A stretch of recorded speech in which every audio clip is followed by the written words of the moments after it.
The fourth step of our Celltweet Korean skincare routine involves the Celltweet Sunshine Cushion.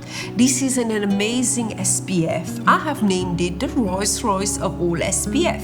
Imagine an SPF which is also a treatment SPF with exosomes, growth factors, skin brightening agents that will treat your skin, but at the same time it will give you the amazing glow and protect the skin. So as you can see, when we open it, it looks like a very elegant compact, and we have the cushion here. So what I will do, I will dab very gently, and it's in the form of a liquid, and then I will apply onto the face. So we don't need too much of this SPF, and you can gently apply onto the face in this motion, gentle taps.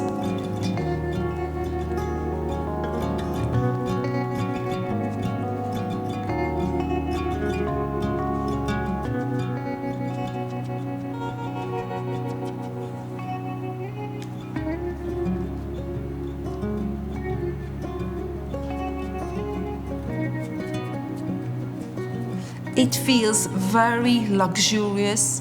The product is being absorbed very readily into the skin. It doesn't leave any white cast like any other sunscreen, but at the same time I feel it's so smooth and silky on my face. So that's what a luxurious sunscreen should feel like. And it is SPF50, so it will protect you against even the strong sun. So that's my Celltweet Sunshine Cushion, and you will see that you will have a nice radiance and glow on the face after you apply the sunscreen. So this is really nice when you want to have a little bit of the effect of the glow radiance on the face.